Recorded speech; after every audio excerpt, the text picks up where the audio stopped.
దేవుడు ఏమై ఉన్నాడు అని ఒక ఖాళీ వదిలిపెట్టి మీరేం రాస్తారో రాయండి అంటే మీ మనసులోకి మొట్టమొదటిగా వచ్చే ఆలోచన ఏంటి? God is dash.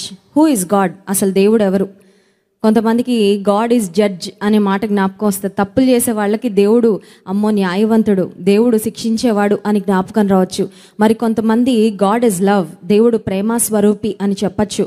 మరి కొంతమంది గతంలో భయంకరమైన స్థితిలో నుండి దేవుని కృప ద్వారా రక్షించబడి కాపాడబడిన వారు గాడ్ ఈజ్ ఫర్గివింగ్, దేవుడు క్షమించేవాడు అని వ్రాయొచ్చు. మరికొంతమంది దేవుడు దయగలిగిన వాడు, గాడ్ ఈజ్ మర్సిఫుల్. సో దేవుడు ఒక మాటలో చెప్పాలంటే ఆయన వర్ణనకు మించినవాడు. గాడ్ ఇస్ డాష్ అనే ఆ ఖాళీలో ఏమైనా మనం రాయొచ్చు, ఎన్నైనా మనం రాయొచ్చు. దేవుని గురించి వర్ణించడానికి వివరించడానికి ఎన్నెన్నో మన జీవితంలోనే దేవుడు ఆయా సమయాలలో మనకు ఎలా అవసరమో ఆ విధంగా మనకు హీ షోస్ అప్ ఇన్ ఆ టైమ్స్ ఆఫ్ నీడ్. ఒకవేళ తండ్రి భూలోకపు తండ్రిని కోల్పోయిన వారి జీవితంలో ఒక పరలోకపు తండ్రిగా ఉండి ఆదరించేవాడు. గాడ్ ఇస్ అవర్ ఫాదర్, నన్ను పరలోకపు తండ్రి అని పిలవండి అని దేవుని వాక్యం సెలవిస్తూ ఉంది. అంత మాత్రమే కాదు, మా పాప నిత్య ఒకరోజు ఒక పాట రాస్తుంది. ఆ పాటలో ఏమని రాసిందంటే, దేవా నా తండ్రి నీవే, నా కొడుకు కూడా నీవే అని రాసింది. ఆ మాట మరి ఇప్పటివరకు ఎప్పుడు ఎవరు పాడడం ఎవరు రాయడం వినలేదు. ఆ మాట వినగానే నేను జాన్ వెస్లీ గారు గట్టిగా నవ్వుకున్నాం. అయితే ఆ తర్వాత అనిపించింది ఆ బిడ్డ రాసిన ఆ మాట కూడా కరెక్టే అని. ఎందుకంటే మనకు శిశువు పుట్టెను, మనకు కుమారుడు అనుగ్రహించబడని. ఈ లోకంలో ఎవరికైనా కొడుకులు లేకపోతే పుట్టిన కొడుకులు చనిపోతే, లేకపోతే కొడుకులు తల్లిదండ్రులు దిక్కుతోచని స్థితిలో విడిచిపెట్టి, నిరాదరణకరమైన స్థితిలో విడిచిపెట్టి వెళ్ళిపోతే, భయంకరమైన డ్రగ్స్కు వాటికి బానిసలైపోయి వారి జీవితాన్ని పతనావస్థలోకి తీసుకొని వెళ్ళిపోతుంటే ఆ తల్లిదండ్రులు ఏం కృంగిపోవాల్సిన అవసరం లేదు. ఎందుకంటే ఈ భూలోకంలో పుట్టిన కొడుకులు తల్లిదండ్రులను ఆదరించకపోయినా యేసుక్రీస్తు ప్రభు మన కొరకు కుమారుడుగా ఈ లోకంలో జన్మించాడు. కాబట్టి నీ కుమారుడు నీ జీవితంలో నీకు ఇవ్వలేని ఆనందం నీకు దేవుడు ఇవ్వగలడు. హల్లెలూయా. సో గాడ్ ఇస్ డాష్, దేవుడు ఎవరు అనే మాటకు ఈ మధ్యాహ్న కాల సమయంలో వాక్యంలో నుండి ఒక మాట మీ జ్ఞాపకం చేయాలని ఆశపడుతున్నాను. రోమాపత్రిక 16వ అధ్యాయము 27వ వచనం మనం చదువుకుందాం. రోమాపత్రిక 16వ అధ్యాయము 27వ వచనం, 25, 27 వచనాలు కలిసి ఉన్నాయండి. చదువుకుందాం. 25వ వచనం, సమస్తమైన అన్యజనులు విశ్వాసమునకు విధేయులగునట్లు అనాది నుండి రహస్యముగా ఉంచబడి ఇప్పుడు ప్రత్యక్షపరచబడిన మర్మము నిత్యదేవుని ఆజ్ఞ ప్రకారము ప్రవక్తల లేఖనముల ద్వారా వారికి తెలుపబడి ఉన్నది. ఈ మర్మమును అనుసరించి ఉన్న నా సువార్త ప్రకారముగాను యేసుక్రీస్తును గూర్చిన ప్రకటన ప్రకారముగాను మిమ్మును స్థిరపరచుటకు శక్తిమంతుడు అద్వితీయ జ్ఞానవంతుడైన దేవునికి యేసుక్రీస్తు ద్వారా నిరంతరము మహిమ కలుగునుగాక. ఈ వచనం చాలా పెద్దగా ఉంది చూడండి. కొన్నిసార్లు పెద్ద వచనం చదివిన తర్వాత అసలు ఇందులో ఏముంది, అసలు ఇందులో ఏం అర్థం చేసుకోవాలి మనకు అర్థం అవదు. ఇక్కడ నేను ఆ ఆఖరు 2 లైన్స్ ఒక్కసారి మనం జ్ఞాపకం చేసుకుందాం. చూడండి 27వ వచనంలో ఆఖరు 2 లైన్లు, మిమ్మును స్థిరపరచుటకు శక్తిమంతుడును అద్వితీయ జ్ఞానవంతుడునైన దేవునికి. ఈ మధ్యాహ్న కాలం నా టాపిక్ ఏంటంటే గాడ్ ఇస్ డాష్. దేవుడు ఎవరు అంటే అద్వితీయ జ్ఞానవంతుడు. అద్వితీయ జ్ఞానం. లోకంలో జ్ఞానం కలిగిన వారు చాలామంది ఉండొచ్చు, తెలివైన వారు చాలామంది ఉండొచ్చు. ఈ ప్రపంచంలో గోల్డ్ మెడల్ సాధించే వాళ్ళు, లేకపోతే రకరకాల వస్తువులను ఆవిష్కరణలను చేసి సైంటిస్టులుగా పేర్లు తెచ్చుకున్న వారు చాలామంది ఉండొచ్చు. కానీ అద్వితీయ జ్ఞానవంతుడు, ఇంగ్లీష్ బైబిల్లో చాలా బాగుంటుంది ఆ మాట, he is the only wise God. The only wise God, only జ్ఞానవంతుడు, అద్వితీయ జ్ఞానవంతుడు ఆయన ఒక్కడేనంట. ఆయనతో సరిపోల్చదగిన జ్ఞానము ఈ ప్రపంచంలో ఎవరికీ లేదు. మనుషుల జ్ఞానం కంటే దేవుని వెర్రితనం గొప్పదని వాక్యంలో ఉంది తెలుసా అండి.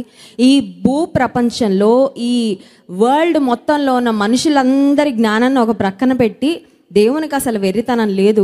ఒకవేళ దేవుని వెర్రితనాన్ని ఇంకొక వైపు పెడితే మనుషులందరి జ్ఞానం కంటే దేవుని వెర్రితనం గొప్పదంట. అంటే మనం అర్థం చేసుకోవచ్చు దేవుని యొక్క జ్ఞానము ఎంత ఉన్నతమైనదో.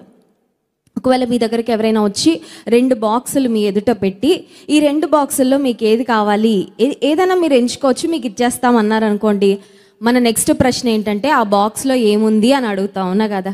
ఎందుకంటే తెలుసుకోకుండా ఒకవేళ లో గ్రేడ్ది లేకపోతే తక్కువది ఎంచుకొని మళ్ళీ బాధపడతామేమో అని రెండిట్లో ఏముందండి అని అడుగుతాం.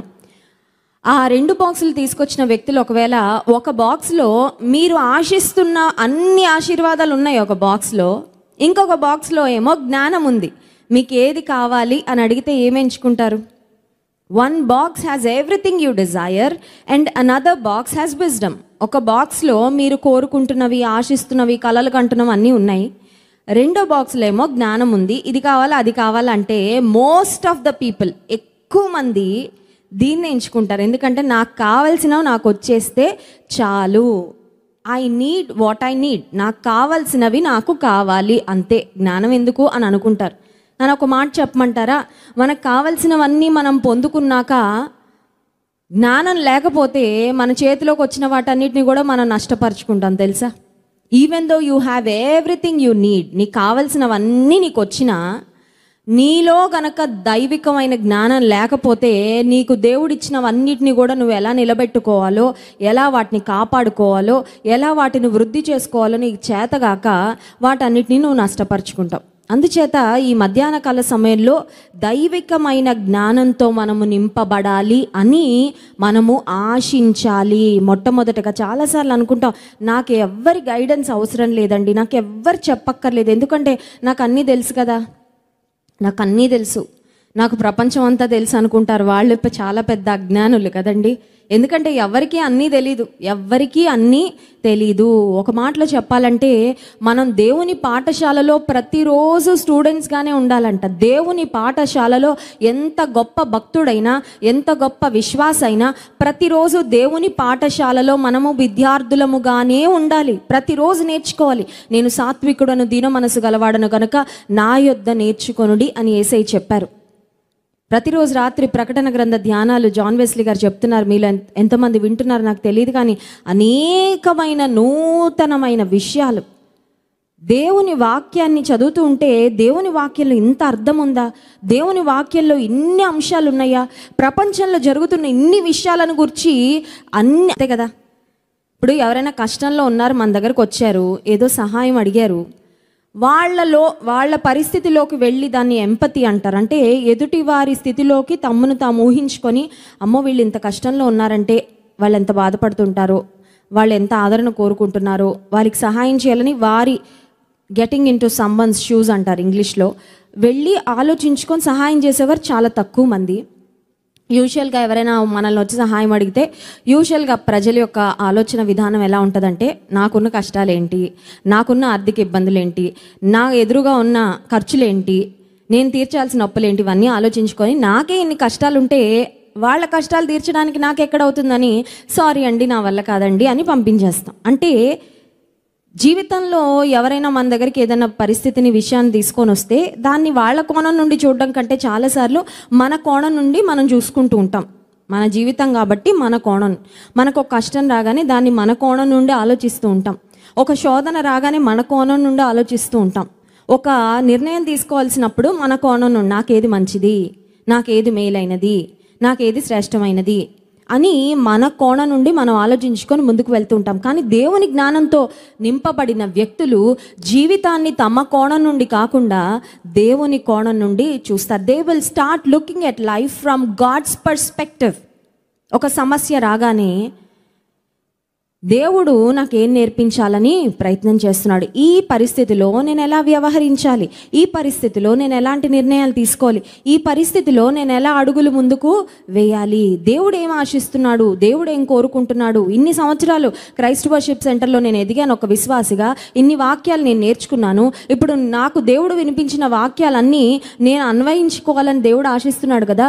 సో దేవుడు ఆశించినట్లుగా నేను అడుగులు వేయాలి అని ఆలోచించడము దేవుని జ్ఞానముతో నింపబడడం.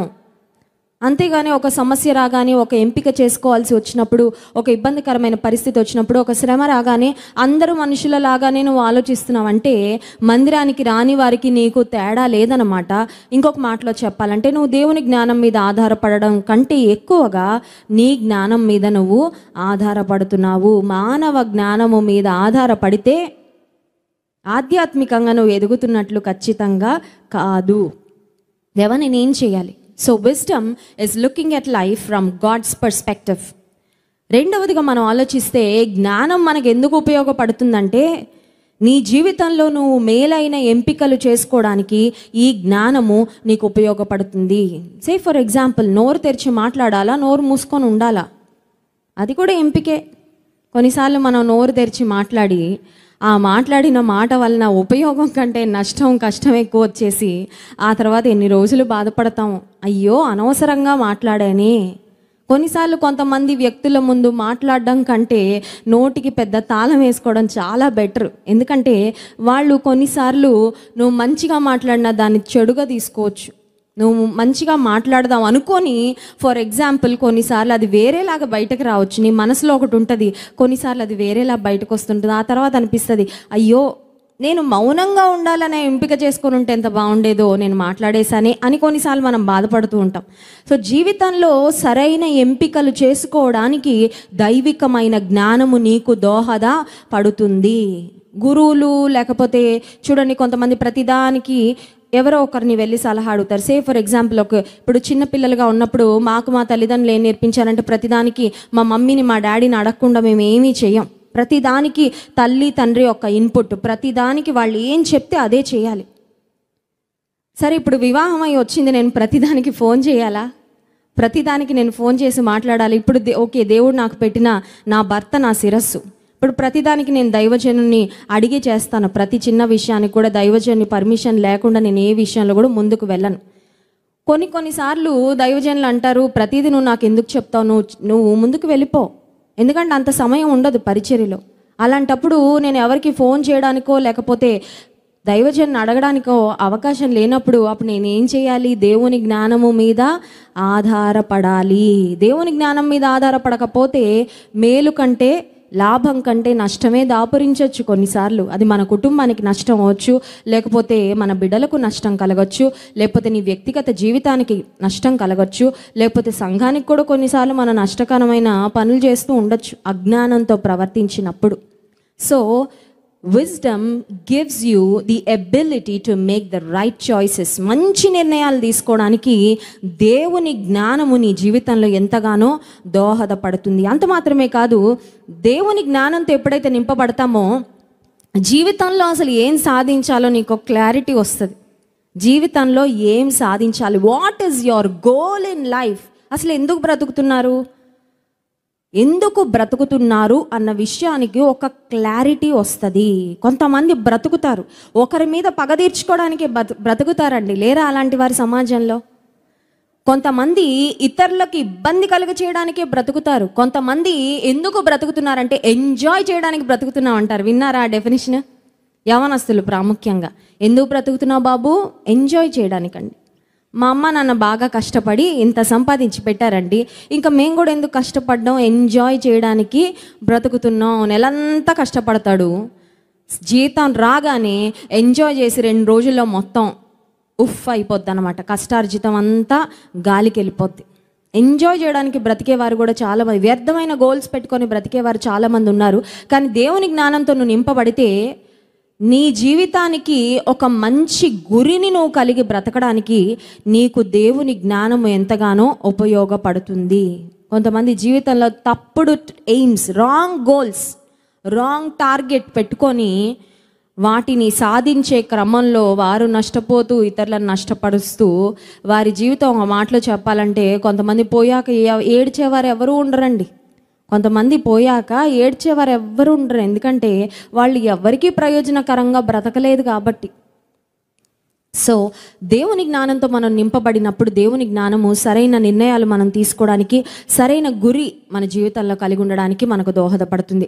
దేవుని వాక్యంలోండి దావీదు జీవితంలోండి ఒక్క అనుభవం మీకు చూపించి ఆ తర్వాత వెంటనే మనం స్తుతి ఆరాధనలోనికి వెళ్దాం. 1 సమూయేలు గ్రంథం 17వ అధ్యాయము మనందరికీ చాలా familiar chapter in the Bible. But దేవుని వాక్యము నిత్యనూతనమైనది కనుక ఈ భాగంలోండి మరికొన్ని ప్రాముఖ్యమైన విషయాలు దేవుడు మన జ్ఞాపకం చేస్తున్నాడు.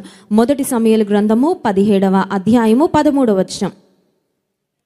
అయితే యెష్షయి యొక్క 3 పెద్ద కుమారులు సౌలు వెంటను పోయియుండిరి. యుద్ధమునకు సౌలు వెంటను పోయిండిరి. యుద్ధమునకు పోయిన అతని ముగ్గురు కుమారుల పేర్లు ఏవనగా జ్యేష్ఠుడు ఏలియాబు, రెండవ వాడు అబీనాదాబు, మూడవ వాడు షమ్మా. ఆ తర్వాత దావీదు కనిష్ఠుడు అనే మాట కూడా వాక్యంలో మనం చూస్తున్నాం. సో అన్నలు ముగ్గురు ఆర్మీలో ఉన్నారు. దావీదునేమో గొర్రెల దగ్గర పెట్టాడు తండ్రి. అది భూలోకపు తండ్రి దావీదు కొరకు చేసిన ఎంపిక. వీడి బలము, వీడి సామర్థ్యము, వీడి జ్ఞానము గొర్రెలు కాయడానికి బాగా ఉపయోగపడుతుంది, కానీ యుద్ధంలోకి అంత ఉపయోగపడదని భూలోకపు తండ్రి అంచనా వేశాడు. ఒక మాట మీకు చెప్పనా, మనుషులు నిన్ను గూర్చి వేసే అంచనాలు ఎప్పుడు దేవుడు నిన్ను గూర్చి చేసే అంచనాల కంటే చాలా హీనంగా, చాలా లీస్ట్గా ఉంటాయి అనడానికి దావీదు జీవితంలో ఈ సంఘటన ఒక పెద్ద నిదర్శనం. మనుషులు మన గూర్చి వేసే అంచనాలు ఎప్పుడు దేవుని అంచనాల కంటే చాలా తక్కువగా, చాలా ఇన్ఫీరియర్గా, చాలా హీనంగా ఉంటాయి అనడానికి ఇది ఒక సాదృశ్యం. దావీదులో దేవుడు ఎంత కేపబిలిటీ పెట్టాడు, ఎంత శక్తిని, బలాన్ని, జ్ఞానాన్ని, ఎంత కృపను దేవుడు దావీదుకి ఇచ్చాడంటే రాజ్యాన్ని 40 సంవత్సరాలు పరిపాలించే అంత దేవుడు దావీదులో పెట్టుంటే భూలోకపు తండ్రి అనుకుంటున్నాడు, గొర్రెలు కాయడానికి తప్ప నువ్వెందుకు పనికి రావు. అయితే దావీదును మనం గమనించినట్లయితే తన తండ్రి అప్పగించిన పనిని నమ్మకంగా చేసుకుంటూ వచ్చాడండి. ఒక మాటలో చెప్పాలంటే David was behind the scene. నేను మనుషుల ముందుకు వెళ్ళాలి, నన్ను నేను ప్రదర్శించుకోవాలి, అందరు నన్ను చూడాలి, పొగడాలి, ఇలాంటి ఆశలు లేవు దావీదులు. నిజంగా నువ్వు దేవుని వెంబడించే వ్యక్తివైతే నువ్వు నిన్ను నీవు చూపించుకోవడానికి ఇష్టపడవు. ఎందుకంటే దేవుడు నిన్ను వెలుగులోకి తెచ్చిన రోజు తెస్తాడు. ఆయన ఉద్దేశ ప్రకారం, ఆయన చిత్త ప్రకారంగా నిన్ను నువ్వు కనపరుచుకోవడానికి నీకు ఎటువంటి ఇంట్రెస్ట్ ఉండదు. దావీదు లోపల మరి బాధపడ్డాడేమో మనకు తెలీదు. తండ్రి చెప్పిన పనిని మాత్రం చేస్తూ వచ్చాడు. తండ్రి గీసిన గీతను జవదాటకుండా ఉన్నాడు. తండ్రితో గొడవ పెట్టుకొని నన్నెందుకు పంపించావు నువ్వు ఆర్మీకి. చూడండి, కొంతమంది ప్రతి దానికి తల్లిదండ్రుల మీద రివర్స్ అయిపోతూ ఉంటారు. It's a curse. గమనించండి, శాపం వస్తుంది అది. ఎందుకంటే దేవుని వాక్యం సెలవిస్తుంది, నీ దేవుడైన యెహోవా నీకు అనుగ్రహించు దేశంలో దీర్ఘాయుష్మంతుడు వగునట్లు నీ తల్లిని నీ తండ్రిని సన్మానించు. తల్లిదండ్రులు లెక్క లేకుండా మాట్లాడేవారు, అవమానకరంగా మాట్లాడి ఏం సంపాదించి పెట్టారు, నువ్వు సంపాదించుకోలేవా, నీకు చేతులు కాళ్ళు లేవా, తెలివి లేదా, జ్ఞానం లేదా, బలం లేదా, సమయం లేదా, నిన్ను పెంచి పెద్ద చేశారు, చాలు బతుకు నీ బ్రతుకు. కొంతమంది తల్లిదండ్రులను వాళ్ళ స్నేహితులను చూసి, వాడు ఈ పర్సులో ఇంత డబ్బులు ఉంటాయి నాన్న, వాడికి ఈ బైక్ ఉంటుంది, ఆ బైక్ ఉంటుంది, నువ్వెందుకు కొనియవు, నాకు నువ్వెందుకు ఇవ్వవు డబ్బులు అని తల్లిదండ్రులను ఎంత తూలనగా మాట్లాడేవారు లేరంటారండి ఈ సమాజంలో. దేవుడు నీకు ఇచ్చిన తల్లిదండ్రులు నేను కన్నారు, పెంచారు, ఇంత స్థితికి తెచ్చారు. దేవుని మార్గాన్ని నీకు బోధిస్తున్నారు, చక్కని మందిరానికి నిన్ను నడిపిస్తున్నారు. Be thankful. దాన్ని బట్టి కృతజ్ఞత కలిగి ఉండు. నువ్వు షైన్ అవ్వంతే. నీలో దేవుడు పెట్టిన పొటెన్షియల్ కష్టపడి పనిచేయి. శ్రద్ధ గలవాడు ఐశ్వర్యవంతుడు అవుతాడు. నువ్వు శ్రద్ధ కలిగి పనిచేయి, నిన్ను దేవుడు ఉన్నతమైన స్థితికి తీసుకొస్తాడు. కానీ తల్లిదండ్రుల మీద అవమానకరంగా మాట్లాడడము బైబిల్ ప్రకారం ఇట్స్ అ కర్స్, శాపము. దావీదు తండ్రిని కానీ తన ఇంట్లో పెద్దవారిని కానీ ఎక్కడ ధిక్కరించినట్లు మనకు కనబడదండి. He was so humble, he was so simple, very sincere in his work, very faithful. నమ్మకస్తుడుగా ఉన్నాడు, పనిలో యథార్థవంతుడుగా ఉన్నాడు. తండ్రి అప్పగించిన పనిని, చెప్పిన పనిని చెప్పినట్లు చేస్తూ వచ్చాడు. ఒకానొక సమయం వచ్చింది, తండ్రి పంపించాడు అన్నల దగ్గరకు వెళ్ళమని. వెళ్ళాడు. వెళ్ళిన తర్వాత 10 జున్నుగడ్డలు తీసుకొని పోయి ఇచ్చిరమ్మని తండ్రి పంపించాడంట. వెళ్ళిన సమయంలో తన సహోదరులను కలవడం జరిగింది. చూడండి 28వ వచనం. అతడు వారితో మాటలాడునది అతని పెద్దన్నయ్యకు ఏలియాబునకు వినబడగా ఏలియాబునకు దావీదు మీద కోపము వచ్చి అతనితో నీవిక్కడికి ఎందుకు వచ్చితివి, అరణ్యములోని ఆ చిన్న గొర్రె మందను ఎవరి వశము చేసితివి, నీ గర్వమును నీ హృదయపు చెడుతనమును నేను ఎరుగుదును. యుద్ధము చూచుటకే కదా నీవు వచ్చితివి. ఎన్ని మాటలండి. ఒక మాట దావీదు పరిస్థితిలో ఒక్కసారి మనల్ని మనం ఊహించుకుంటే ఎన్ని మాటలు అంటున్నాడో. ఒక మాటలో చెప్పాలంటే ఏలియాబు మాట్లాడుతున్న మాటలు ఒక బుల్లెట్ గన్లోంచి బుల్లెట్స్ ఒకదాని తర్వాత ఒకటి స్పీడ్గా వచ్చి తగులుతున్నట్లు తగులుతున్నాయి దావీదుకి. ఫస్ట్ థింగ్ కోపంగా మాట్లాడాడంట. దావీదు దేవుని హృదయానుసారుడు అంటే ఊరికే అనలేదండి. దేవుని వాక్యంలో దావీదు దేవుని హృదయానుసారుడని ఊరికే అనలేదు. దావీదులో ఉన్న స్వభావము, దావీదు యొక్క హృదయం నుండి మనం చాలా నేర్చుకోవాలి. ఫస్ట్ థింగ్, ఇందాక మనం చూసాము, చాలా నమ్మకస్తుడుగా ఉన్నాడు. తండ్రి చెప్పిన పనిని చెప్పినట్లు చేశాడు. తండ్రి మాటను జవదాటలేదు, ధిక్కరించలేదు, గర్విష్ఠిగా ప్రవర్తించలేదు. ఇక్కడ మనం చూస్తున్నాం, అన్నకి కోపం రాగానే నీ కోపం వస్తే నాకు లేదా కోపం, నాకు కూడా రెడీగా ఉంటుందని కోపం చూపించలేదండి. చాలాసార్లు మనం ఎవరైనా మన మీద కోపించగానే మనలో వచ్చే ఇమ్మీడియట్ రియాక్షన్ ఏంటంటే కోపం. కోపం ఎలా అంటే ఎదుటి వ్యక్తిలో అలా కొంచెం కనబడుతుండగానే మన కోపం కూడా రెడీ అయిపోద్ది లోపల కదండి. కోపం కొరకు మనం ఏం పెద్ద కష్టపడక్కర్లేదు. కోపం రావడానికి, శాంతంగా ఉండడానికి, పీస్ఫుల్గా ఉండడానికి, నీ కూల్ను మెయింటైన్ చేసుకోవడానికి చాలా కష్టపడాలి. కానీ కోపం రావడానికి ఇట్ టేక్స్ నో ఎఫర్ట్, ఏ కష్టం అక్కర్లా, అలా వచ్చేస్తుంది కోపం అంతే. అన్న కోపంగా చూస్తున్నాడు. దావీదు చాలా మాట్లాడచ్చు. ఏం మాట్లాడచ్చు తెలుసా? మిమ్మల్ని మీకు ఆహారం ఇవ్వమని పంపించాడన్న తండ్రి, మీకు మేలుకరంగా ఉండాలని అంత దూరం నుండి నేను వచ్చాను. I came to be a blessing, మీకు ఆశీర్వాదకరంగా ఉండాలని నేను వచ్చాను. నువ్వేంటి ఇలా మాట్లాడుతున్నావు? ఏమీ ఎదురు సమాధానం చెప్పట్లేదండి.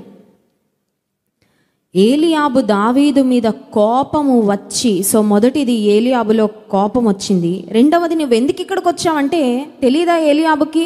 జున్నుగడ్డలన్నీ పట్టుకొస్తే బాగా తిన్నారు కదా, అన్నలందరూ చక్కగా తిన్నారా? ఇంటి నుండి స్నాక్స్, చూడండి హాస్టల్లో ఉంటే ఇంటి నుండి స్నాక్స్ రాగానే ఎంత ఆరాటం, ఎంత ఆనందం. అబ్బా ఇంటి వంట, అమ్మ చేతి వంట ఎంత టేస్టీగా ఉంటుంది, హ్యాపీగా తింటాం. తిన్నారు కదన్నా, గుర్తులేదా, మర్చిపోయావా అప్పుడే అని మాట్లాడొచ్చు. నువ్వెందుకు వచ్చావు అని అడుగుతున్నాడు. ఆ తర్వాత చూస్తే అరణ్యములో ఆ చిన్న గొర్రె మందను ఎవరు వశం చేసావంటే Eliab was literally trying to put David down. దావీదుని తొక్కేయాలని చూస్తున్నాడండి. సింపుల్గా దావీదును కించపరచాలని మాట్లాడు. చిన్న గొర్రె మంద, అది కూడా చూసుకోవట్లేదా నువ్వు? దాన్ని ఎవరి వశం చేసి వచ్చావు? సింహాలు, తోడేళ్ళు, ఎలుగుబంట్లు అన్నీ పడిపోయి ఉంటాయిలే అన్నట్లుగా మాట్లాడుతున్నాడు. ఆ తర్వాత మనం చూస్తే నీ గర్వమును, నీ హృదయపు చెడుతనమును నేను ఎరుగుదును.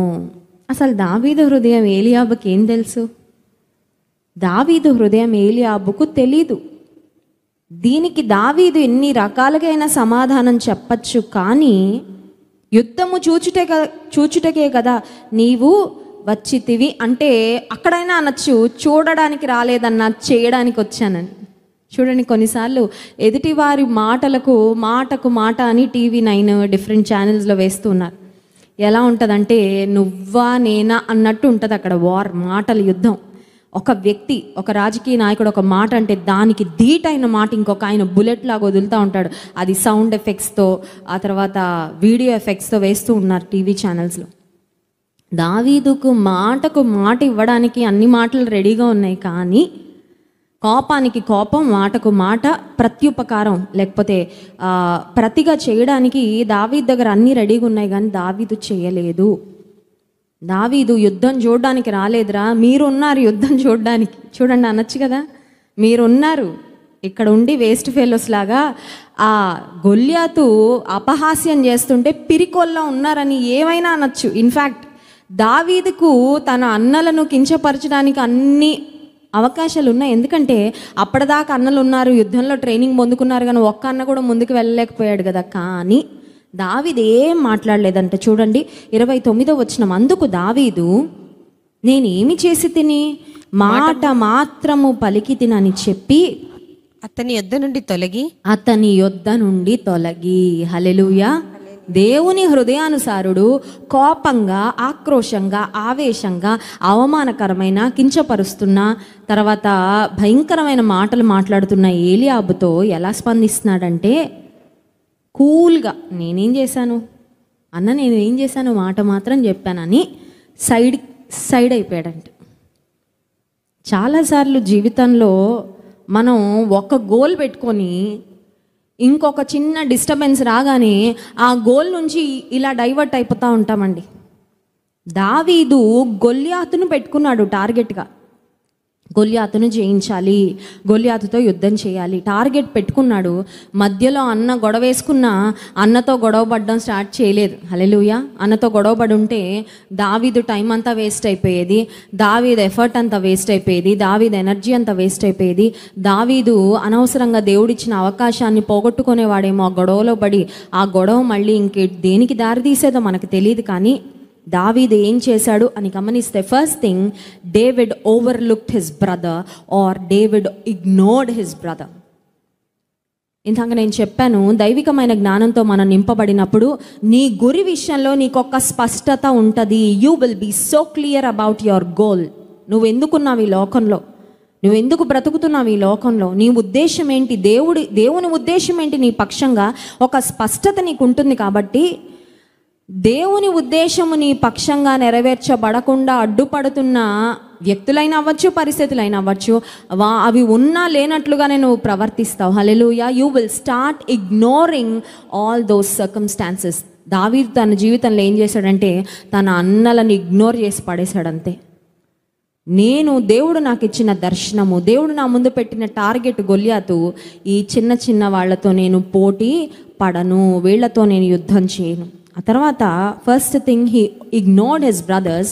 రెండవది హీ మూవ్డ్ ఆన్, దాటి వెళ్ళిపోయాడండి. హల్లెలూయా.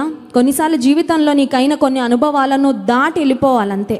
అక్కడే పట్టుకొని కూర్చున్నావంటే నువ్వు వెళ్ళలేవు ముందుకి. సరంటే ఇద్దరు తాగుబోతులు బాగా తాగి రాత్రి ఆ పడవెక్కి అవతల వైపుకి వెళ్ళాలంట వాళ్ళ ఊరికి. సరే బాగా తాగారు, అక్కడ ఒక పడవ ఉంటే ఆ పడవ ఎక్కారు. రాత్రంతా తెడ్లు వేస్తూ ఉన్నారంట, చాలా కష్టపడుతున్నారు. తెల్లవారిపోయింది కానీ పడవ మాత్రం అద్దరికి వెళ్ళలేదు. తెల్లవారేసరికి మత్తు దిగాక చూసుకుంటే ఈ పడవ కట్టేసి ఉందంట. అక్కడ ఒక కొబ్బరి చెట్టు ఉంటే ఒడ్డున దానికి కట్టేసి ఉంది. వీళ్ళ టైం వేస్ట్, ఎనర్జీ వేస్ట్, నిద్రపాడు చేసుకొని ఎటు వెళ్ళకుండా కష్టమైతే పడ్డారు కానీ ప్రతిఫలం అయితే లేదు. Sometimes you have to just move on. అన్నీ నేను తేల్చుకుంటాను, అన్నీ నేను చూసుకుంటానని కూర్చున్నావంటే దేవుడు నీ జీవితం పట్ల కలిగి ఉన్న ఉద్దేశాన్ని నువ్వు నెరవేర్చలేవు. కొన్నిటిని అలా దాటుకొని ముందుకెళ్ళిపోవాలి. దేవుని వాక్యం సెలవిస్తుంది, అతని యొద్ద నుండి తొలగి. మూడవదిగా మనం గమనించినట్లయితే డేవిడ్ వాస్ ఫోకస్డ్. దావీదు గురి మీద పెట్టాడంతే మనస్సు. ఇంత గొప్ప సాక్షి సమూహము మేఘము వలె మనను ఆవరించినందున హెబ్రీ పత్రిక 12వ అధ్యాయం 1వ వచనం చూడండి. హెబ్రీ పత్రిక 12వ అధ్యాయము 1వ వచనం. కాబట్టి సహోదరులారా, 12వ అధ్యాయం 1వ వచనం, ఇంత గొప్ప సాక్షి సమూహము మేఘము వలె మనను ఆవరించి ఉన్నందున మనము సులువుగా చిక్కులు పెట్టు పాపమును విడిచిపెట్టి విశ్వాసమునకు కర్తయు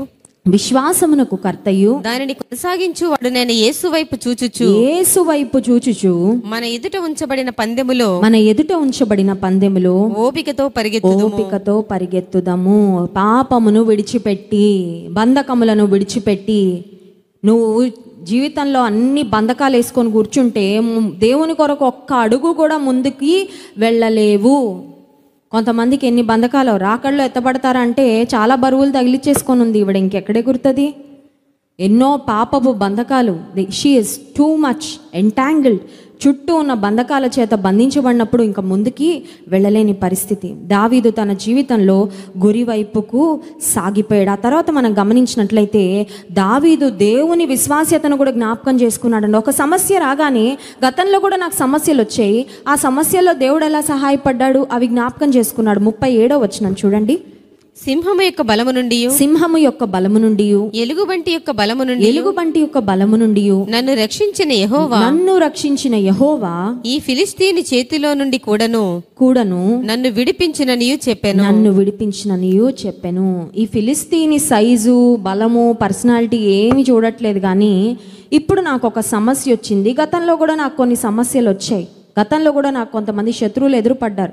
సింహము, ఎలుగుబంటి, నేను కాయుచున్న మందను అటాక్ చేయడానికి వచ్చినప్పుడు వాటి నుండి నన్ను దేవుడు తప్పించాడు. అంటే దేవుని యొక్క విశ్వాస్యత దావీదు మనసులో ఇంకా జ్ఞాపకము ఉంది. దేవుడు నీకు ఇప్పటి వరకు ఎన్నిసార్లు సహాయం చేశాడో నీకు జ్ఞాపకం ఉందా? దేవుడు ఇప్పటివరకు ఎన్నిసార్లు నిన్ను ఆదుకున్నాడో నీకు జ్ఞాపకం ఉందా? కొన్నిసార్లు కష్టాలను జ్ఞాపకం ఉంచుకున్నంత బాగా దేవుడు చేసిన మేలులను మనం జ్ఞాపకం ఉంచుకోం. అందుకే ఎప్పుడు ముఖంలో చిరునవ్వు ఉండదు, అందుకే హృదయపూర్వకంగా స్తుతి రాదు. కారణం ఏంటంటే దేవుడు మన పట్ల చేసిన మేలులన్నీ మనం మర్చిపోతూ ఉంటాం. David remembered God's faithfulness in the past. గతంలో దేవుడు చూపించిన నమ్మకత్వాన్ని దావీదు జ్ఞాపకము ఉంచుకున్నాడు. అందుకే ధైర్యం వచ్చింది. ఎలుగుబంటి నుండి, సింహము నుండి తప్పించిన దేవుడు ఈ ఫిలిస్తీన్ నుండి కూడా ఖచ్చితంగా నన్ను తప్పిస్తాడు అనే ధైర్యాన్ని పొందుకున్నాడు. ఆ తర్వాత 40వ వచనం చూడండి. తన కర్ర చేత పట్టుకొని ఏటి లోయలో నుండి 5 నున్నని రాళ్లను ఏరుకొని తన యొద్దనున్న చిక్కములో ఉంచుకొని వడిసెల చేత పట్టుకొని ఆ ఫిలిస్తీని చేరువకు కొంతమంది ఉంటారండి, ఎక్కడ కూర్చుంటారో అక్కడే కూర్చొని ఒక్క అడుగు కూడా ముందుకు కదలకుండా పెద్ద పెద్ద ప్రగల్భాలు పలుకుతాడు. నేను అది చేస్తాను, ఇది చేస్తాను, అది సాధిస్తాను, ఇది సాధిస్తాను. నువ్వేమైనా సాధించాలంటే నువ్వు అడుగులు ముందుకు వేయాలి. You have to take some steps. అడుగులు వేయకుండా నువ్వు గమ్యాన్ని ఎలా చేరుకుంటావు? కొంతమంది ఎక్కడ కూర్చున్నారో అక్కడే కూర్చొని నేను అంత ఎదిగిపోవాలి, ఇంత ఎదిగిపోవాలి, అన్ని సాధించాలి, ఇన్ని సాధించాలి, దేవుని కొరకు వాడబడాలంటే నువ్వు ఉన్న ఇంట్లో నుండి ఒక్క అడుగు కూడా కదలడం లేదు. నువ్వు ఎలా వాడబడతావు? నువ్వు కొంచెం కూడా స్ట్రెచ్ అవ్వడానికి ఇష్టపడట్లేదు. నీ సమయాన్ని దేవుని కొరకు వాడడానికి నువ్వు కొంచెం కూడా ప్రయాసపడట్లేదు. ఎలా వాడబడతావు?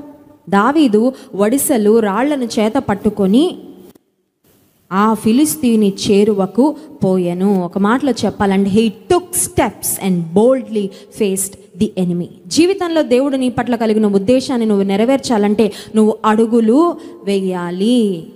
ఎంత పెద్ద ప్రయాణం అన్నా తొలి ఒక్క అడుగుతోనే ప్రారంభమయ్యేది కదండి. Any great destination you take, it starts with a single step. ఒక్క అడుగుతో ప్రారంభం అవుతుంది. ఏం చేయాలనుకున్నా, నీ ఆధ్యాత్మిక జీవితంలో ఏది సాధించాలనుకున్నా, భౌతిక పరంగా ఏది సాధించాలనుకున్నా అడుగులు వేయాలి, జీవితంలో ముందుకు వెళ్ళాలి. ఆ తర్వాత 45వ వచనం చూడండి. దావీదు నీవు కర్రయు ఈటయు బల్లెమును ధరించుకొని నా మీదికి వచ్చుచున్నావు. అయితే నీవు తిరస్కరించిన ఇశ్రాయేలీయుల సైన్యములకు అధిపతియగు యెహోవా పేరట నేను నీ మీదికి వచ్చుచున్నాను. హల్లెలూయా. దావీదుకున్న గొప్ప ధైర్యం ఏంటంటే దేవుని నామము, యెహోవా నామము పేరిట. He went in the name of the Lord. యెహోవా నామము బలమైన దుర్గం అంట. నీ జ్ఞాపకం ఉందా? అది చిన్న చిన్న సమస్యలు రాగానే భయపడిపోతున్నావు. నీ పక్షంగా బలమైన దుర్గముగా ఉన్న యెహోవా నామము ఉంది అని మర్చిపోయావా? Everyone who calls on the name of the Lord will be saved. యెహోవా నామమును, దేవుని నామమును ప్రార్థన చేస్తే, మొరపెట్టుకుంటే నువ్వు రక్షించబడతావని వాక్యం సెలవిస్తుంది. యెహోవా నామము నీ దగ్గర ఉంది, కానీ దాన్ని వాడడం నీకు చేత అవుతుందా?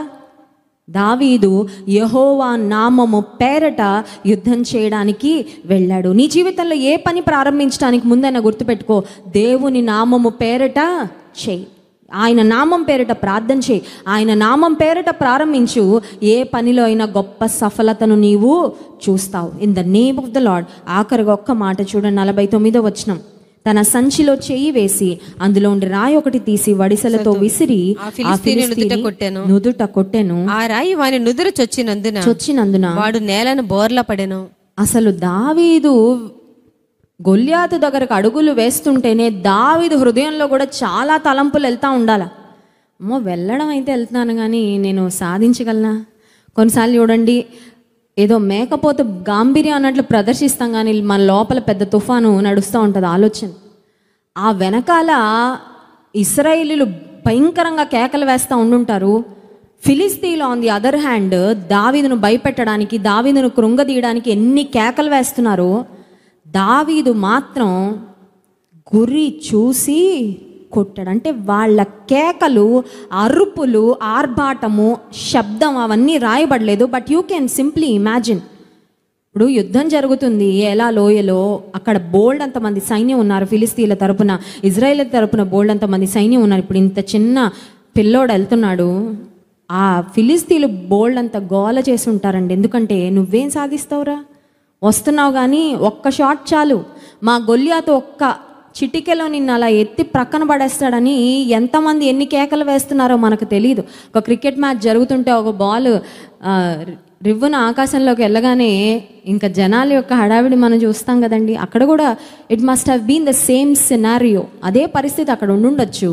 కానీ కేకలు అరుపులు ఏమీ పట్టించుకోలేదు, గురి చూసి కొట్టాడు. నీ జీవితంలో కూడా దేవుడు నీ పట్ల కలిగిన ఉద్దేశాన్ని నీ గురిగా నువ్వు కలిగి ఉండాలంతే. మాట్లాడే వాళ్ళు చాలామంది ఉండొచ్చు, నిన్ను నిరాశపరచాలని ప్రయత్నం చేసేవారు చాలామంది ఉండొచ్చు, నిన్ను అపహాస్యం చేసేవారు చాలామంది ఉండొచ్చు, నిన్ను అవమానకరంగా మాట్లాడేవారు చాలామంది ఉండొచ్చు, నిన్ను కృంగదీసేవారు చాలామంది ఉండొచ్చు. అవన్నిటిని నువ్వు చూస్తా కూర్చున్నావంటే నీ జీవితం పట్ల దేవునికి కలిగిన ఉద్దేశాన్ని నువ్వు ఎప్పటికీ నెరవేర్చలేవు. Keep focusing on your goal. ఉదయకాల సమయంలో అద్వితీయ జ్ఞానవంతుడైన దేవుని గురించి మనం ధ్యానం చేశాము. దైవిక జ్ఞానంతో మనం నింపబడినప్పుడు ఏ విధంగా మన జీవితంలో సరైన నిర్ణయాలు మనం తీసుకుంటామో, ఏ విధంగా మన జీవితం పట్ల దేవుడు కలిగిన ఉద్దేశాన్ని మనం నెరవేర్చగలమో చూసాము. 52వ వచనంలో ఉంటుంది. అవన్నీ చదవడానికి సమయం లేదు, కానీ ఇశ్రాయేలీయులు జయము జయమని కేకలు వేశారంట. అప్పటి వరకు ఇంకో రకంగా కేకలు వేసిన ప్రజలందరూ ఒక్కసారిగా ఆ వాతావరణం అంతా మారిపోయింది. దేవుని ప్రజల్లో గొప్ప సంతోషం, ఆనందము, ఆర్భాటము, కేకలు, విజయోత్సవం ఎందుకు వచ్చిందంటే ఒక్క బాలుడు, ఒక్క యవనస్తుడు దేవుని పక్షముగా నిలబడినందుకు. నీ కుటుంబంలో నీకు జయం రావాలంటే, నీ కుటుంబంలో ఉన్న వారందరూ ఆశీర్వాదం పొందాలంటే ముందు నువ్వు ఒక్కదానివి నిలబడు దేవుని కొరకు. You stand for the lord. నువ్వు ఒక్కడవి నిలబడు. కొన్నిసార్లు అనుకున్నా అందరం కలిపి నిలబడదాం. ముందు నువ్వు నిలబడు. ఫస్ట్ ముందు నువ్వు స్థిరంగా ఉండు. ముందు నీ జీవితంలో ఒక గురిని, గమ్యాన్ని కలిగి ఉండు. ఆ తర్వాత నేను నా ఇంటి వారిని యెహోవాను సేవించెదము. ఈ మధ్యాహ్న కాల సమయంలో దేవుడు మనతో మాట్లాడాడు. నీ జీవితంలో ఎటువంటి గురి నువ్వు కలిగి ఉన్నవి, నీ జీవితంలో ఎటువంటి నిర్ణయాలు తీసుకుంటున్నావు. చిన్న చిన్న వాటిగా నిరాశపడిపోయి కృంగిపోయి ఇక జీవితంలో ఏది సాధించలేనండి, నా ప్రార్థనలకు జవాబు రావట్లేదని కృంగిపోతున్నావా? యెహోవా నామము పేరట నువ్వు ఏ కార్యం చేసినా ఆ కార్యంలో దేవుడు నీకు సఫలతను, ఆశీర్వాదాన్ని అనుగ్రహిస్తాడు. కళ్ళు మూసుకోండి, ప్రార్థన చేసుకుందాం. పరిశుద్ధ ప్రేమ కలిగిన తండ్రి, నీకు స్తోత్రాలు. నీ వాక్యం ద్వారా మీరు మాతో మాట్లాడినందుకు వందనాలు ప్రభా. మమ్మల్ని అందరినీ నీ చేతులకు అప్పగిస్తున్నామయ్యా. అద్వితీయ జ్ఞానవంతుడు అని నీ వాక్యంలో వ్రాయబడింది. నీ దైవికమైన జ్ఞానంతో మమ్మల్ని మీరు నింపండి ప్రభా. నిజమే నాయన, ఈ లోకంలో మేము బ్రతకాలంటే నీ జ్ఞానము మాకు సమృద్ధిగా కావాలి ప్రభా. నీ జ్ఞానముతో మమ్మల్ని నింపండి. నీ సహాయం మాకు అనుగ్రహించండి అయ్యా. ఈ లోకంలో శోధనలు, శ్రమలు, అవమానాలు, నిందలు వేటిని లెక్క చేయకుండా ప్రభా దావీదు ఏ విధంగా రోషము కలిగి నీ కొరకు అడుగులు వేస్తూ తన గురిని చేరుకున్నాడు, నీ నామానికి గొప్ప మహిమను తీసుకొచ్చాడు ప్రభా.